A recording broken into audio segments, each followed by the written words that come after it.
Ons is tans besig met hierdie reeks My Lewe, My Lied en dit is so 'n ongelooflike tyd vir my gewees, net die laaste paar weke. Ons is nog nie klaar nie. Ons het intendeel nog ten minste 2 weke oor in hierdie reeks en ek is opgewonde oor wat gaan gebeur met daai volgende weke ook.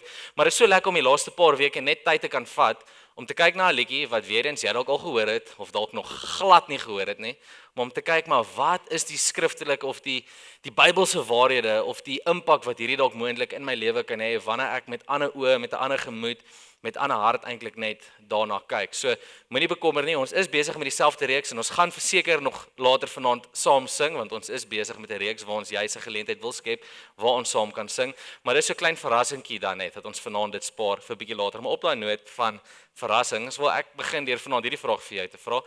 Wat is die aangenaamste verrassing wat jy al ooit gekry het? Nou kyk, ek weet daai vraag voel so 'n bietjie loaded of hy voel amper asof mense so 'n bietjie sarkasties vra so, wat 'n aangename verrassings het jy al gekry? Want baie keer dan sal ons sê, "Jo, wat 'n aangename verrassing," as iets nie baie aangenaam is nie.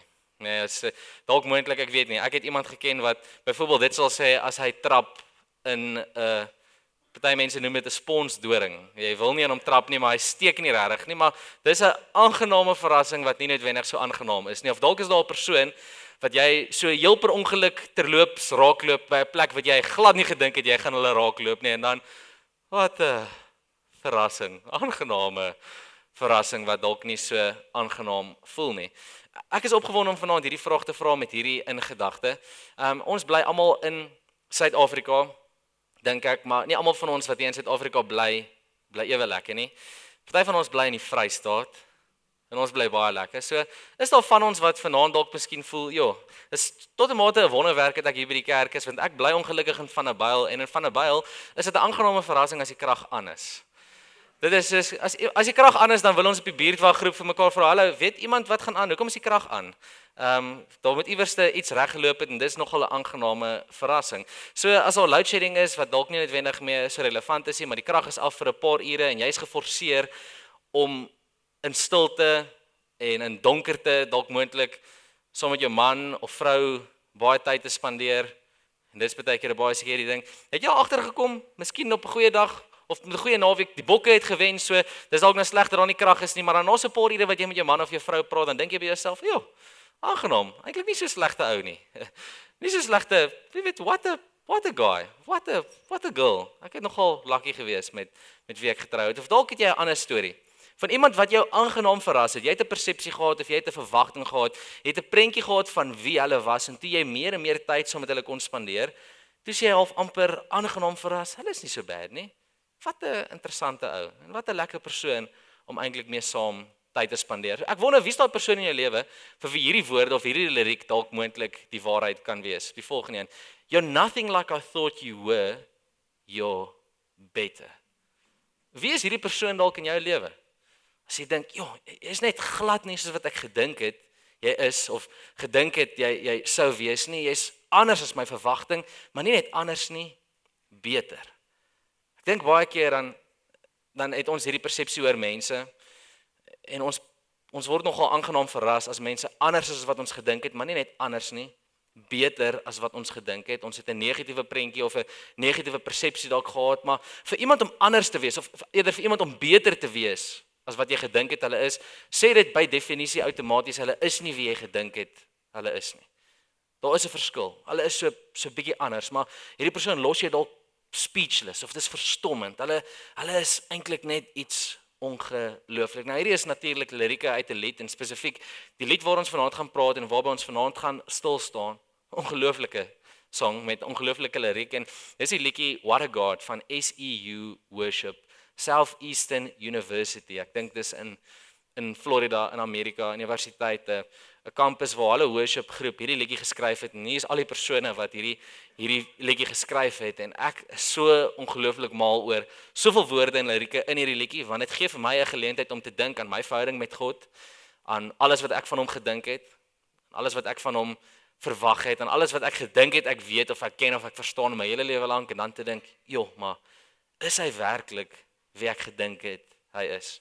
En waar het ek dalk moontlik iets so bietjie verkeerd verstaan. Hierdie is die koorgedeelte eintlik net van die song, die titel What a God, what a God. Dis iets wat ons gaan herhaal 'n paar keer, nou soos ons dit hoor en saam sing, what a God, what a God. Daai woorde net dit, dis 3 woorde, what a God, is powerful. Dalk is dit net ek, maar ek dink dit is so powerful om eintlik nie veel woorde te kan gebruik nie. Om min woorde te hê, om so effens speechless of verstommend dalk te moet staan, net dink aan wat jy besef of wat jy begryp of wat jy ervaar en dan net te kan sê, what a God. En dan met daai lirieke wat ons vroeër gesien het, nothing like I thought you were, you're better. Powerful om verstom te wees en om iets te sien of iets te beleef van God wat jy dalk nie van tevore besef het op so 'n wyse nie. So kom ons staan stil by hierdie gedagte vanaand as ek vra, wat is jou persepsie van God? Soos jy vanaand hier teenwoordig is, het jy of jy dit besef of nie, 'n persepsie van God. Wie jy dink hy is. Hoe jy dink hy is.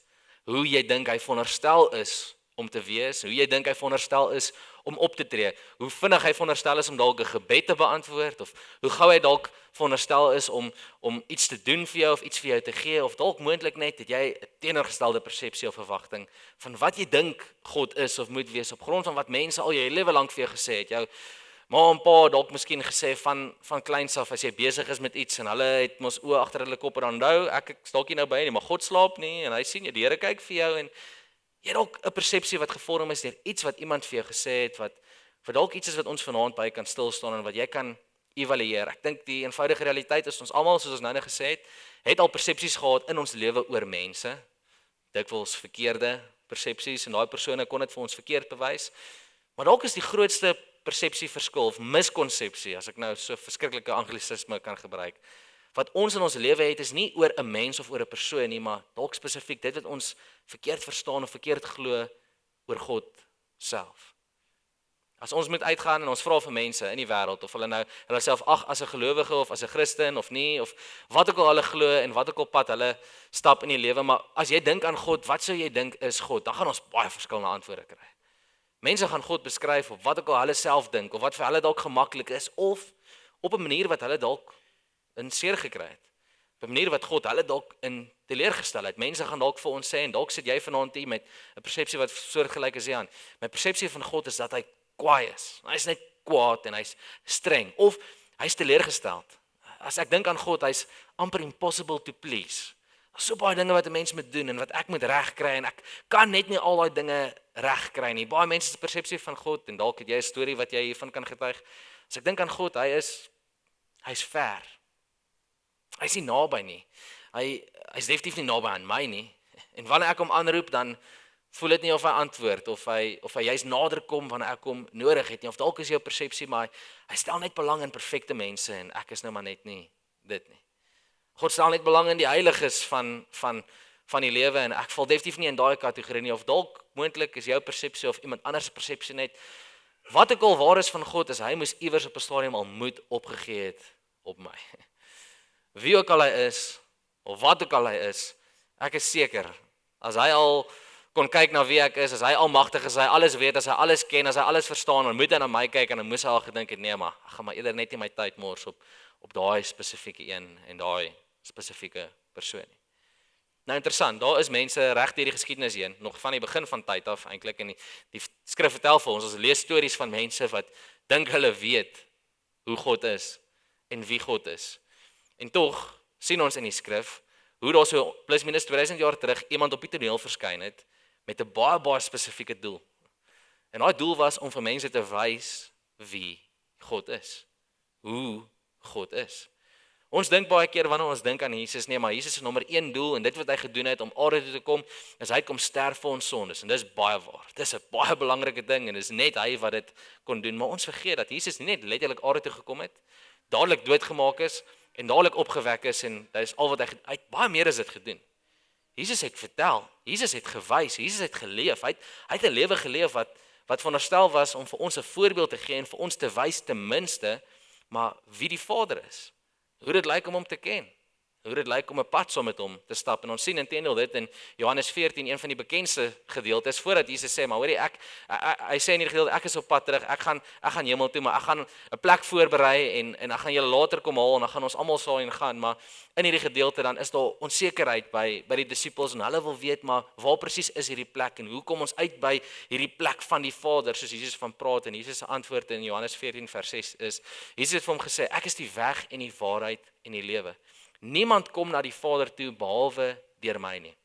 As julle my ken, sal julle my Vader ook ken. En van nou af ken julle hom en sien julle hom.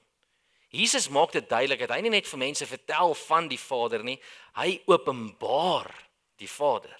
En hy wys wie die Vader is. En as jy die voorreg gehad het om 2000 jaar terug Jesus te kon sien en sien hoe hy is en hoe hy funksioneer en wat hy doen, sê Jesus, jy sien nie net vir my nou 'n fisiese mens op aarde nie, jy sien ook die Vader. En dan gaan dit voort. Hy sê in vers 8, toe sê Filippus vir hom, Here, wys vir ons die Vader en dit is vir ons genoeg. En Jesus sê vir hom, ek is al so lank by julle en ken jy my nie, Filippus? Wie my sien, sien die Vader. Hoe kan jy dan sê, wys vir ons die Vader? Dit is 'n ongelooflike gedeelte en ek dink baie keer mis ons eintlik die impak of die grootheid van iets soos hierdie. Jesus daag op die toneel op en hy herskryf die prentjie geheel en al. Ek dink 'n groot gedeelte van Jesus se bediening was juis gefokus op 'n miskonsepsie of 'n misverstand, 'n persepsie wat mense gehad het oor wie God is of oor wie die Vader is en hy kom om dit reg te stel en om te wys, maar moenie vashou aan wat jy nog altyd gedink het of gedink het jy weet of gedink het jy kan glo oor wie God is nie. Kyk na my, kyk na wie ek is, kyk na wat ek doen en besef dan jy sien die Vader se hart. Jy sien raak wie en wat die Vader eintlik is. En hoe Jesus hierdie doen, nogal interessant, is juist die skrifgeleerdes, die fariseërs, die sogenaamde heiliges, en mense wat veronderstel is om te weet wat die meeste sukkel, om hom raak te sien, en om hierdie waarheid te kan begryp, want wat doen Jesus? In plaas daarvan om aarde te kom en uit te soek, maar wie is al die bestes van die bestes? Wie is die heiligstes van die dag? Wie is die mense wat die meeste weet en die slimste is en dinge die meeste reg doen? Doen Jesus nie dit nie. Hy gaan na sondaars toe. Hy gaan na tollenaars toe. As jy nie seker is wat jy moet dink van 'n tollenaar nie, wat is jou persepsie van SARS? Die ou wat jou salaris vat. Ek weet nie of jy dink ja, hy's 'n nice ou. What a guy. Gou van hom. Hulle is amazing, die mense by SARS. Dis nie iemand wat geag word as iets wat goed is in ons prentjie. En Jesus spandeer tyd saam met mense wat vol korrupsie is en ekstra belasting vat om hulle eie mense na te kom. Meer as dit, Jesus roep nie net tollenaars soos Matteus nie, hy roep vissermanne. Nou daar's 'n goeie rede hoekom ons dink vissermanne is nice ouens, want dis lekker, ons almal hou van so 'n bietjie hengel, gaan Valdam toe en kom ons vang 'n lekker karp en is vriendelik. Mense is baie vriendelik daar langs die water. Dit is so. Kyk, vissermanne kan hom, what a guy. Hulle kan hom 'n nice ou wees, maar jy het tog gehoor, mense praat nogal baie keer oor vissermanne. Ons mos wat sê die Engelse mense? Iemand het he's got a mouth like a sailor. Hy praat soos 'n visserman, of dit is nie altyd 'n goeie mens nie. Dit is nie altyd die persoon wat jy graag wil hê by jou heilige partytjie, jou Sondag lunch. Kom ons nooi gou mense wat nou mooi aangetrek is en mooi saam sit. Ek dink kom ons nooi daai visserman. Dis nie noodwendig ou in daai prentjie inpas nie. En tog is hierdie die tipe mense wat Jesus roep, tollenaars, vissermanne, ouens wat nie inpas by die normale raamwerk wat mense het oor mense wat God in sou belangstel. En nie net roep Jesus hierdie mense om saam met hulle te stap nie, of saam met hom te stap nie, om disippels van hom te wees nie. Nie net is hierdie die mense wat naaste aan hom leef en meeste van sy wonderwerke sien nie. Jesus bekragtig hulle selfs ook later in hulle lewens om te doen wat hy doen en te wees wie hy is. En ek besef hierdie met elke liewe wonderwerk wat Jesus gedoen het, alles wat hy mee besig was op aarde, het hy nie net sy krag gewys om autoriteit te gee aan homself nie. Met elke wonderwerk het hy die Vader se hart gewys vir mense dikwels wat dit die nodigste gehad het, want as jy gaan kyk in die skrif, wie is die mense wat wonderwerke gekry het, of wie is die mense wat wonderwerke nodig gehad het en het gekry het, was dit dikwels mense wat 'n mensepersepsie is, ek weet nie of God sal belangstel in daai persoon nie. En vanaand wil ek hierdie geleentheid gebruik, wanneer ons praat oor woorde in hierdie lied, en ons gaan nou kyk na van die beste woorde wat ek dink ooit geskryf is in 'n liedjie. Ek wil jy moet dalk hierdie net oorweeg en oorweeg dit net vir 'n oomblik. Wat as vanaand, jy wat hier sit en jy wat teenwoordig is, dalk dink jy het geestelike uitdagings of daar's dalk 'n berg voor jou of jy het 'n geestelike stryd. Wat is die grootste uitdaging in jou lewe? Dalk nie geloof is in die opsig van jou geloof is nie sterk genoeg nie. Of jy het nie genoeg geloof nie. Wat is die grootste struikelblok of uitdaging dalk moontlik in jou verhouding met God is? Die feit dat jy die verkeerde goeters oor hom glo. Dat jy vashou aan 'n prentjie of 'n persepsie of 'n idee van wie God is of wie die Vader veronderstel is om te wees in jou raamwerk, maar jy hou dalk vas aan iets wat nie noodwendig die waarheid is nie. En dan kom ons by 'n uitdaging of ons kom by 'n probleem en dit voel of God dalk nie deurkom nie en ja, dan dink ons nee, maar weet jy wat, ek het seker maar net nie, my geloof is sleg. My geloof is min of ek het 'n uitdaging met geloof in my lewe en wat as dit nie net soseer 'n geloofsuitdaging is nie, is net dat jy die verkeerde ding glo. Want die verkeerde ding vashou. So hier is hoe hierdie lied begin. Hier is die eerste lirieke, die eerste vers. Who thought I'd find you at the lowest place? Who thought you'd feel me in the crowd? Who knew you make good of my mistakes?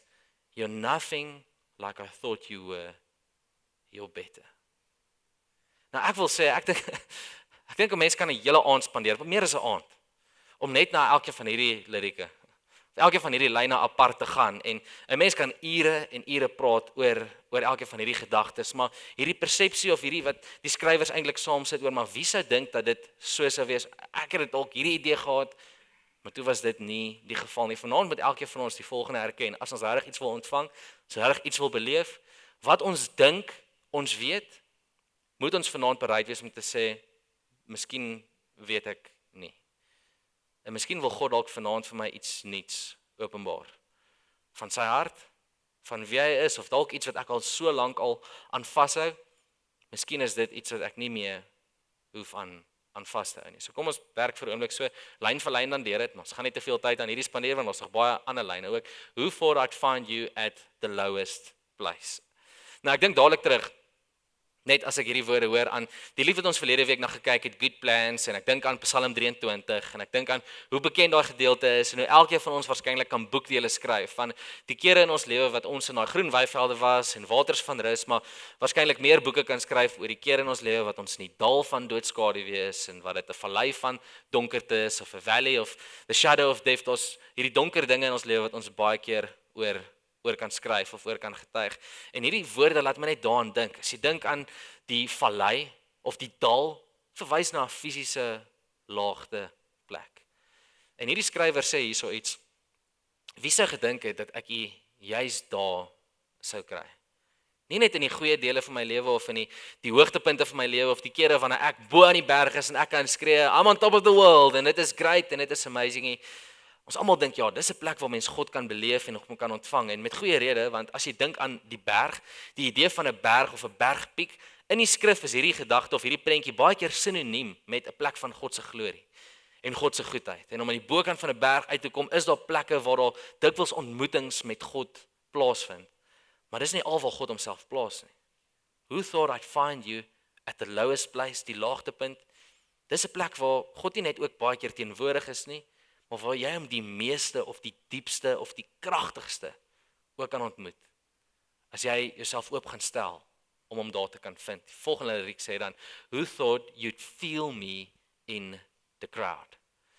Nou daar's 'n baie bekende skrifgedeelte en ons gaan nou na daai gedeelte ook kyk wat in die evangelie hierdie prentjie skets van hoe Jesus hierdie pertinent doen, maar ek het net nodig om dalk 'n ander prentjie eers te skets voor ons na daai toe gaan.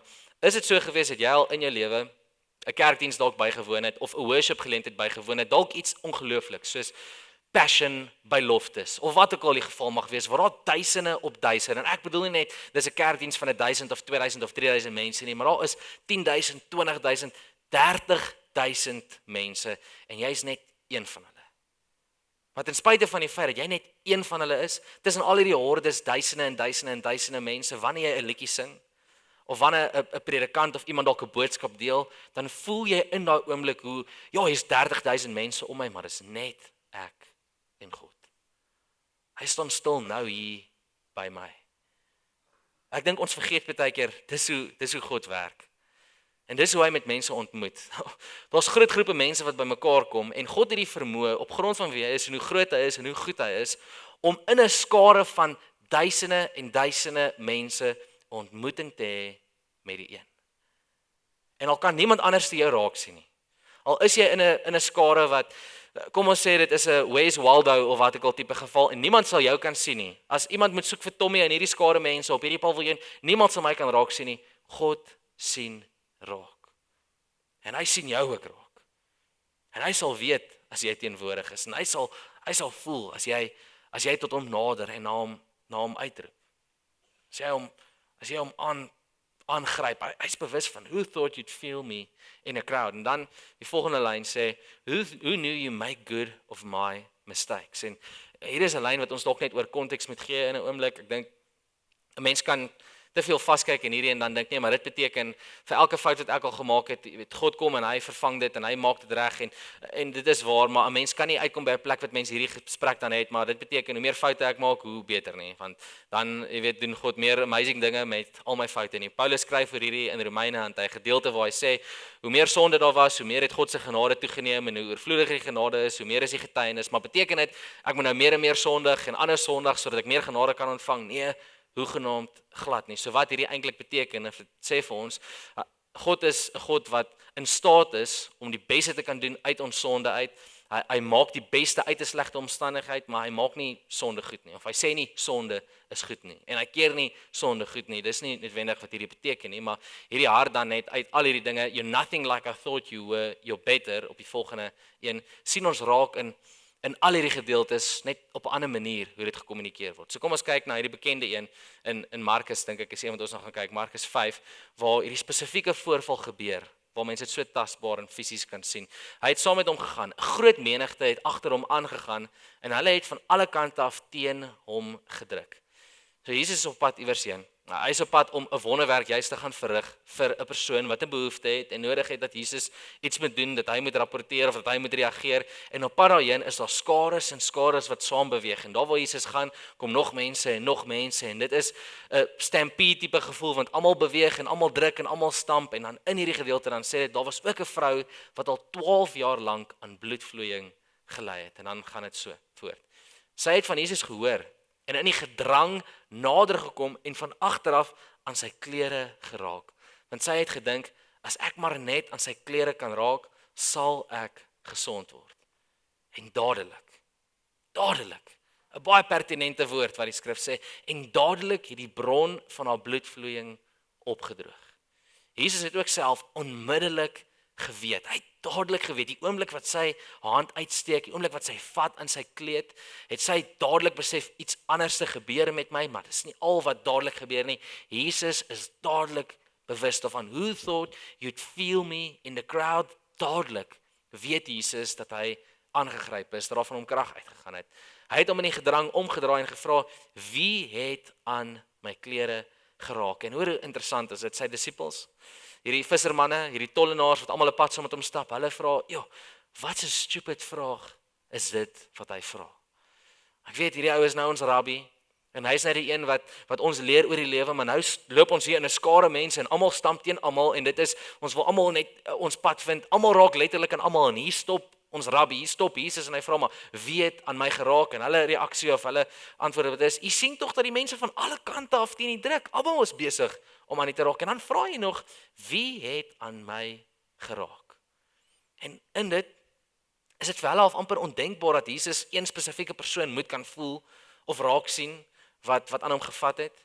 En in daai oomblik het hierdie vrou wat aan hom geraak het dalk moontlik benoud geraak en sy's bang want hier het sy nou iets gedoen en sy het uitgereik en die skrif sê hoe sy voor hom neerval en sy erken dit was ek gewees. Ek het my hand uitgesteek na die kleed en ek het net daarin gevat en Jesus se reaksie op haar is daarna sê hy vir haar, "Dogter, jou geloof het jou gered. Gaan in vrede. Wees vergoed van jou kwaal genees." Sien, almal sien die skare. Almal sien die hordes. Maar uit die skare, uit al die hordes, uit al die mense, sien en voel Jesus die een. En hierdie gee vir my herinnering in my lewe, en dalk moontlik vir jou ook vanaand, dat waar ons baie keer dink, tussen 'n klomp mense, ons kan wegkruip, ons kan dit nooit doen vir Jesus nie, goed of sleg. Partykeer wil ons wegkruip. Partykeer wil ons so 'n bietjie wegraak in 'n groep. Ek het net nodig om te weet, Jesus sien ons raak in 'n groep, in 'n skare. Hy voel ons, hy's bewus van ons. En hierdie vrou is my so amazing. Die feit dat sy Jesus aangryp of net wil vat aan hom, dit getuig van hierdie feit. Jesus sê jou geloof het jou gered. Sy het geloof gehad dat hierdie Jesus van wie sy gehoor het, dalk moontlik goed genoeg kan wees. In staat genoeg kan wees dat as ek net aan hom vat, dat iets met my kan gebeur. Dis die tipe God wat ons van sing. Dis die tipe God wat ons aanbid. Maar dan gaan hierdie lied voort en ons ander gedeeltes wat so ongelooflik ook is. En hierdie woord, I thought you'd show up for perfection, because what kind of God looks for the lost? Dink gou hieraan. 'n Mens se persepsie van 'n God, iemand wat aanbid word, iemand wat verhewe is en heilig is. Watter tipe God wat waardig is om aanbid te word, sal opdaag en jy soek vir dit wat verlore is. Dit wat nie goed is nie. En as jy 'n studie wil doen, hierdie sal eintlik baie interessant wees. As jy tyd gaan vat dalk miskien en gaan navorsing doen oor verskeie ander gelowe, jy kan maar gaan kyk na almal van hulle, na elke ander geloofsisteem in die wêreld effektief, of dit nou Islam is wat jy weet moslems in glo, of dit nou dalk is Hindoeïsme of Boeddhisme, alkeen van hierdie geloofs-oortuigings, die groot gelowe in die wêreld, verkondig op 'n manier hierdie idee dat hoe beter jy doen, hoe meer jy is, hoe heiliger jy is, hoe meer getrou jy is, hoe meer jy kan doen wat reg is, hoe nader gaan jy kom aan God. Want dit is wat algemene wêreldsgodsdiens of wêreldwyd eintlik verwag, perfeksie. En die goeie nuus, die evangelie, die gospel wat ons lees van in die Nuwe Testament, sê letterlik vir ons die teenoorgestelde. Dat dit gaan nie oor hoe goed jy daar kan uitkom, of hoe hard jy kan probeer, of hoe jy jouself die beste van jou vermoë kan instel om God se goedheid van nader te kan ontvang nie. Dit kom en soek jou. En al die ander gelowe, of dit nou Hindoeïsme of Islam sê, maar jy moet jou alles gee, soek met alles, doen soveel as wat jy kan, en dalk miskien as jy dit goed genoeg doen of reg genoeg doen, dan gaan iets jou terug ontvang. Ateïsme selfs, as jy kan vergelyk. Daar's geen geloofsisteem behalwe Christendom wat sê dat die God wat alles geskep het, die God wat alles in sy hand hou, jou soek nie. Ateïsme en al die ander gelowe sê nee, daar's niks wat jou soek nie. Jy moet maar hard self werk. Jy moet jou beste gee, jy moet maar alles in jou vermoë doen, en miskien hopelik as jy goed genoeg doen, dan kry jy iets. Jy moet jouself reinig, jy moet jouself reggedra, en dan kom God. Christendom verkondig 'n heel teenoorgestelde boodskap. En hierdie is dalk hoekom dit so moeilik is vir mense om God te kon raak sien. Toe hy 2000 jaar terug op die aarde geloop het, want hierdie is nie die prentjie wat mense het van wie God is nie. En sien in Lukas 15, een van hierdie ongelooflikste gelykenisse wat Jesus vertel, en ons gaan nie na die hele gelykenis kyk nie. Tollenaars en ander sondaars, die mense wat nie veronderstel is om aangetrek te wees tot God nie, het dikwels na Jesus se onderrig kom luister. Fariseërs en wetskenners het beswaar gemaak dat hy met veragtelike mense, slegte mense, nie goeie mense nie geassosieer het, en selfs saam met hulle geëet het. Hulle maak beswaar en sê, hoe kan dit wees dat iemand wat veronderstel is om 'n ambassadeur of 'n verteenwoordiger van God of van die Vader te wees, hoe doen hy hierdie dinge? Dit maak nie sin nie. En dan vertel Jesus die volgende gelykenis, en hy vertel nie net een gelykenis nie, hy vertel eintlik 3 gelykenisse, of hy vertel 3 verskillende voorbeelde van hoe hierdie werk, en hoekom ons verkeerd verstaan wie God is. Hy vertel die gelykenis van 'n verlore skaap, verlore muntstuk, en 'n verlore seun. En hierdie is hoekom Jesus hierdie gelykenisse gebruik op hierdie beswaar, maar hoekom sal iemand van God tyd spandeer saam met hierdie veragtelike, slegte mense, mense wat verlore is? En Jesus vertel 'n gelykenis van 'n skaap wat verlore is, en wat doen 'n goeie herder? Hy dalk 100 van hulle, en 99 is veilig, maar hy gaan soek die een. 'n Vrou verloor haar muntstuk, soek sy nie haar hele huis deur om daai muntstuk te kry tot sy hom gevind het nie, en dan die bekende een, die verhaal van die verlore seun wat terugkeer. En weet jy wat wil ek hê jy moet hoor vanaand wanneer jy dink aan hierdie 3 prentjies, nou Jesus dit antwoord op hierdie beswaar wat mense maak oor wie God is. Dink aan elkeen van hierdie verhale, die verlore skaap, verlore muntstuk en die verlore seun. Wie is die een wat besig is om te soek? In die verhaal van die verlore skaap, is die skaap besig om te soek? Nee. Dis die herder wat soek. Dis die herder wat goed is, wat soek na dit wat verlore geraak het. Die muntstuk is nie besig om te soek in hierdie verhaal wat Jesus vertel nie. Die vrou is besig om te soek na die muntstuk.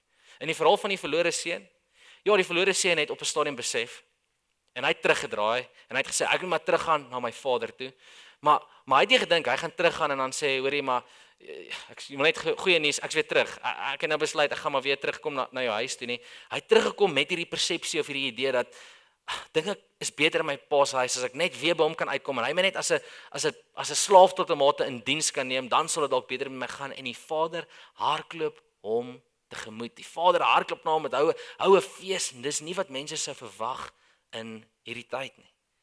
Want dit is nie die prentjie of persepsie wat mense algemeen het van wie God is nie, dat hy dit sal doen, maar hy doen dit en hy stel belang in dit wat verlore is. En dis waar ons dalk hom baie keer verkeerd verstaan of misverstaan.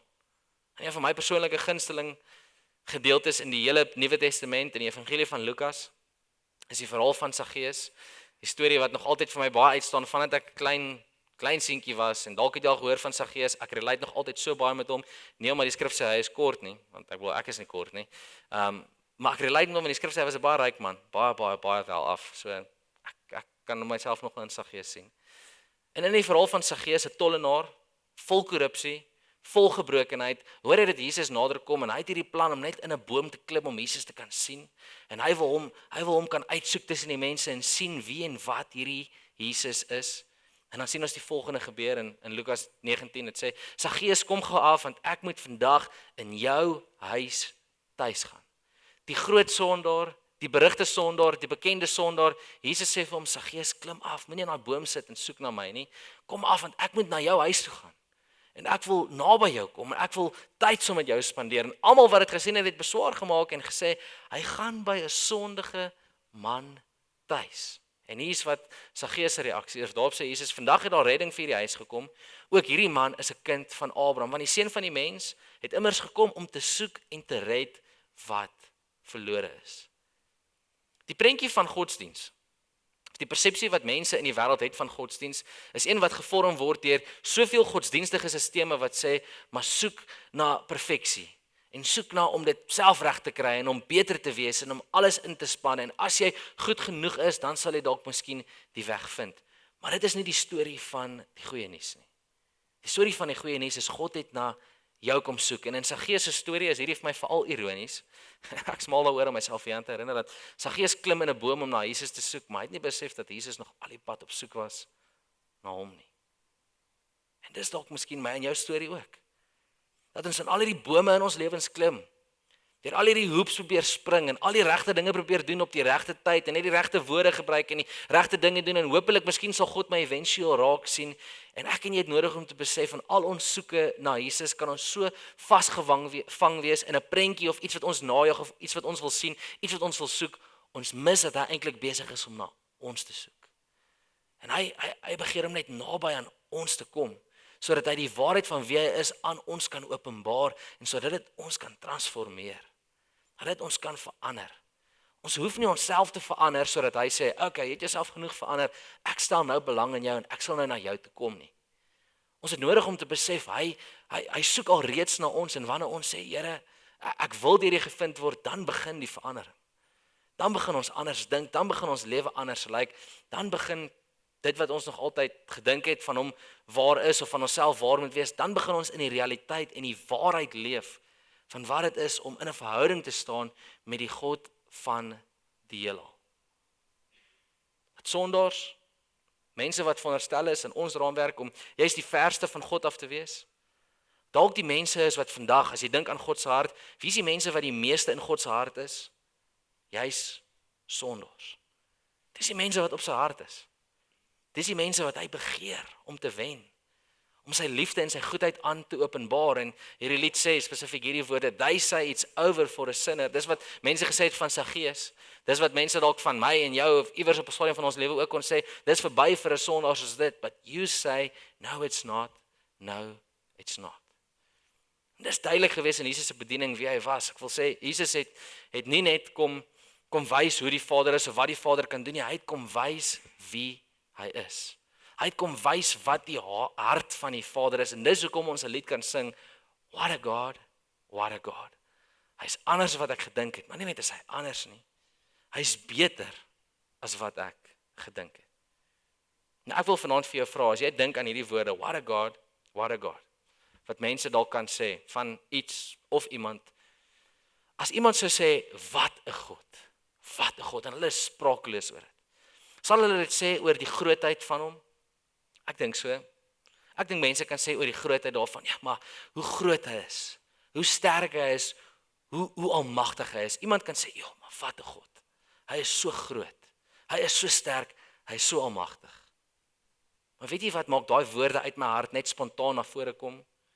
Nie net wanneer ek dink aan hoe groot God is nie. Wanneer ek spesifiek dink aan hoe vol genade hy is. En hoe goed hy is. Vir mense wat dit nie verdien nie. Dis wat my laat sê, maar wat 'n God. En wat 'n tipe God skep 'n heelal? 'n Almagtige een. Ons God, dis die een wat dit doen. Wat 'n God oordeel sonde, 'n regverdige een, 'n heilige een, dis die een wat dit doen.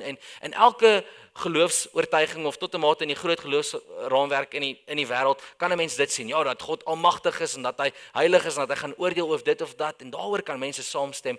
Maar wat 'n tipe God soek na verlorenes. Stel belang in gebrokenheid en kies om naby aan gebrokenheid te kom. Net een. Dis net Jesus. As nie baie van hulle wat so voel of wat so beskryf word nie. En as dit die God is wat ons aanbid, dan kan hierdie volgende woorde dalk moontlik iets anders vir jou begin beteken. Hier is die bridge, die brug van die song wat ons nou gaan hoor. If the highest place I reach is at your feet, then I've done it all. Ja, oor hierdie woorde. Oor hierdie woorde kan mens lank stil staan. Dis die hoogste plek wat ek uitkom in my lewe, net by u voete is, om myself net neer te lê in nederigheid by hierdie voete. Dis die ware hoogtepunt wat ek ooit kan bereik. Dis die beste ding wat ek ooit kan doen. Ek kan by baie hoë hoogtes weer uitkom in my lewe en ek kan die beste probeer wees en ek kan die beste probeer doen en al daai goeders is great, maar die hoogste punt wat ek kan bereik in my lewe is nie alles wat ek self kan doen nie. Dis dood eenvoudig net om by u voete te wees. If the highest place I reach is at your feet, I've done it all.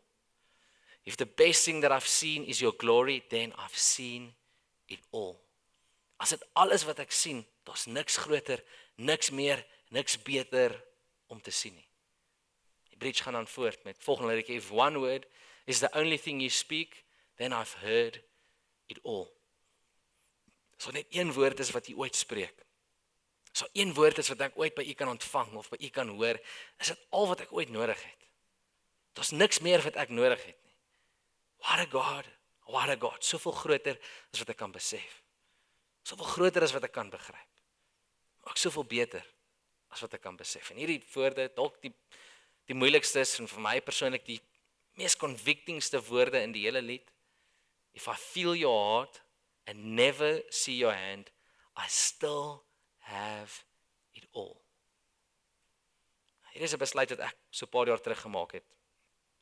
Uit 'n gesprek wat ek en Christina gehad het, vroeg in ons huwelik eintlik. Was daar 'n klomp dinge waaroor ons gedroom het, waarvoor ons gebid het, waarvoor ons vertrou het. En nou so 'n paar jaar later, was daar so baie dinge wat al waar geraak het en wat ons kan sien en wat ons kan van getuig.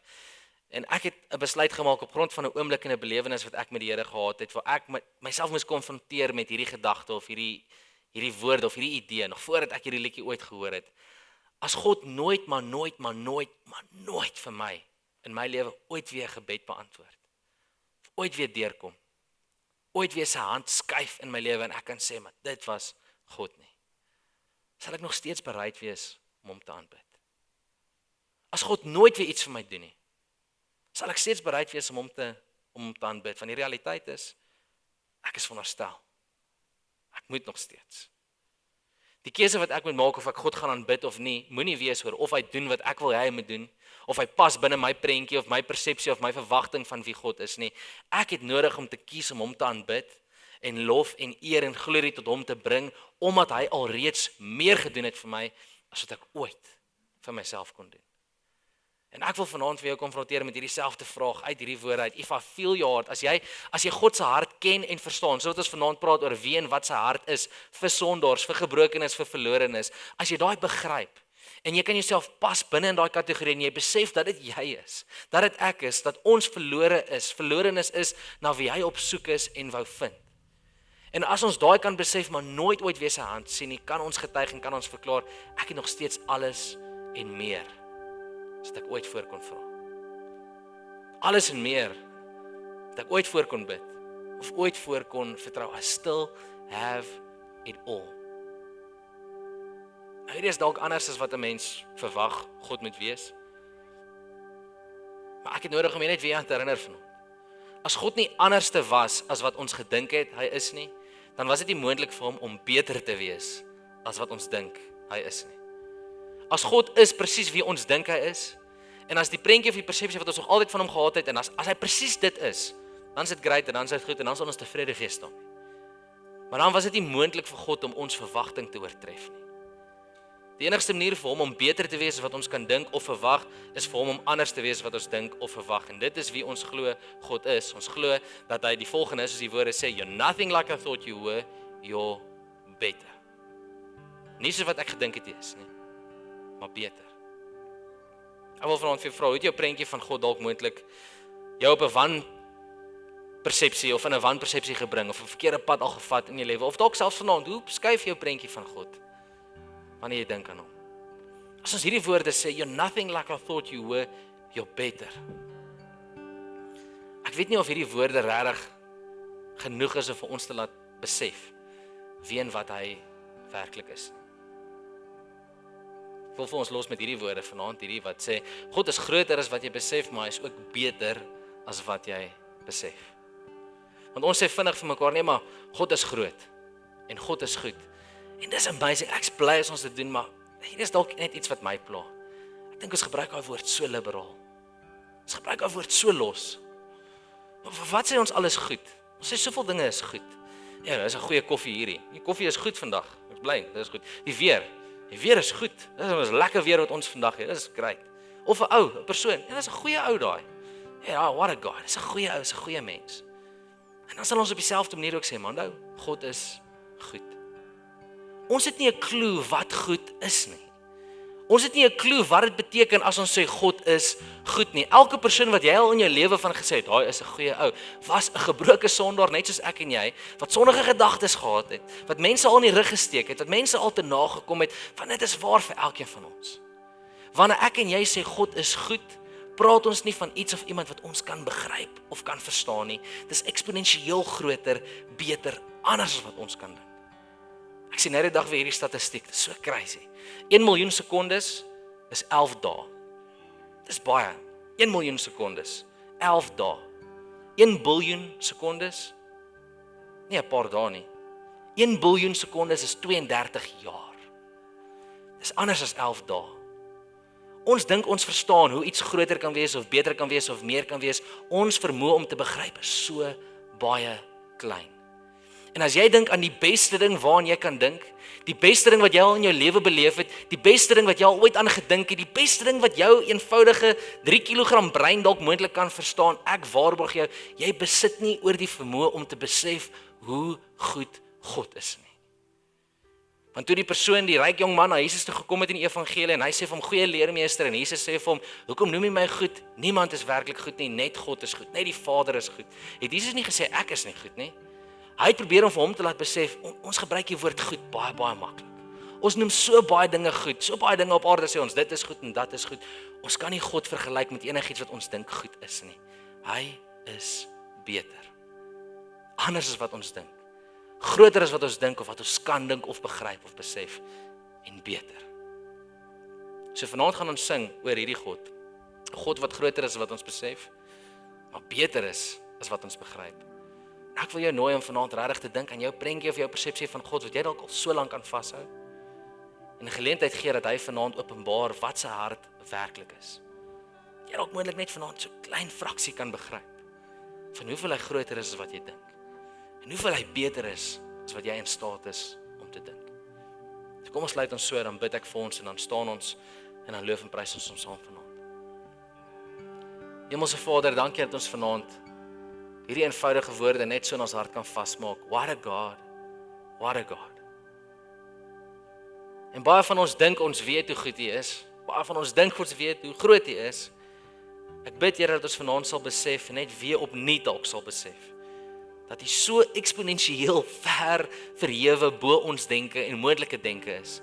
Al wat ons kan sê is net hierdie 3 woorde: What a God, what a God. En Here, daar waar ons dalk miskien vanaand nog steeds vashou aan sekere persepsies of idees, of ons het dalk teleurstellings omdat ons dink U moet op 'n sekere manier wees of reageer en dit voel nie of dit gebeur nie, mag U vanaand dit vervang met die waarheid van wie U is. Mag ons U hart beleef, mag ons U hart verstaan, mag ons U hart begryp en mag dit ons sprakeloos los met geen ander reaksie as om te verklaar: What a God, what a God. Dankie Here dat ons dit kan bid in Jesus naam. Amen. En amen. Julle is welkom saam met ons te staan. Kom ons loof die Here so.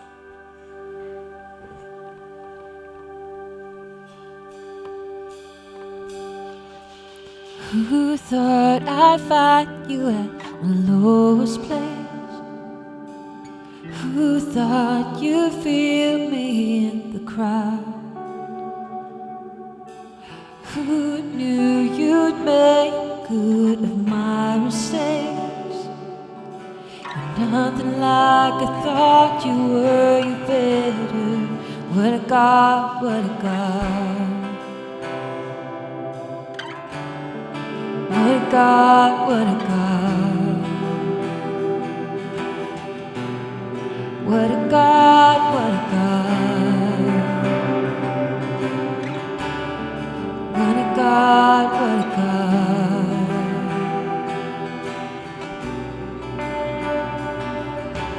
I thought you'd show up for affection, 'cause my kind of God looks for the lost. They say it's over for a sinner, but you said, no it's not, no it's not. You say, no it's not, no it's not. What a God, what a God. What a God, what a God. What a God, what a God.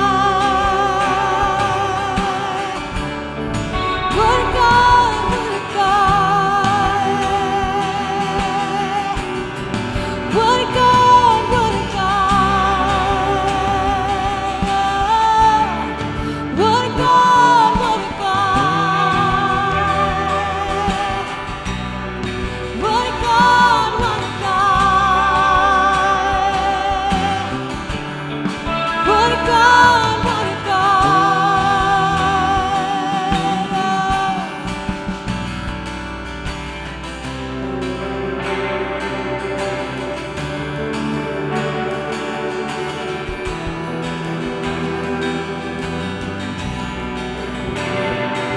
What a God, what a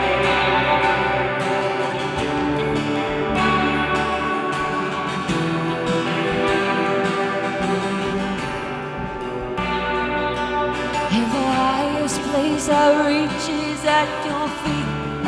Then I've done it all. And the best thing that I've seen is your glory.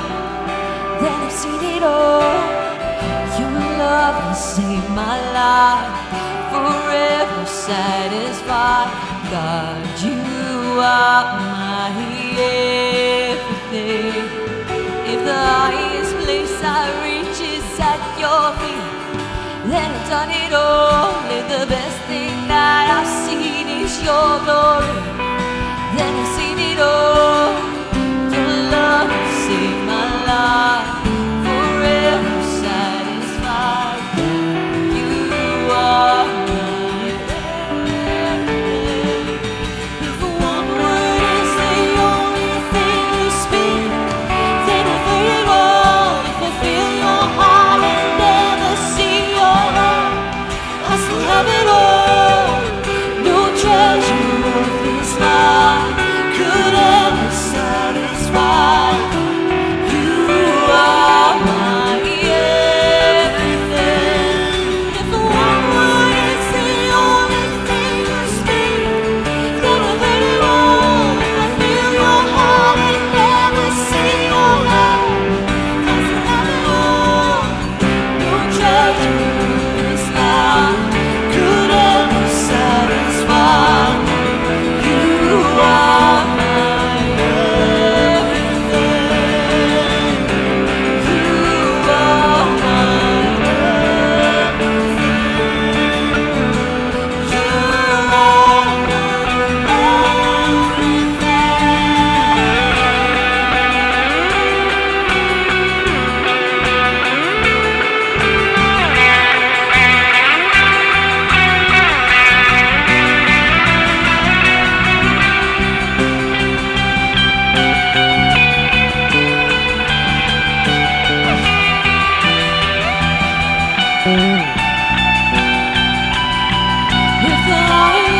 place I reach is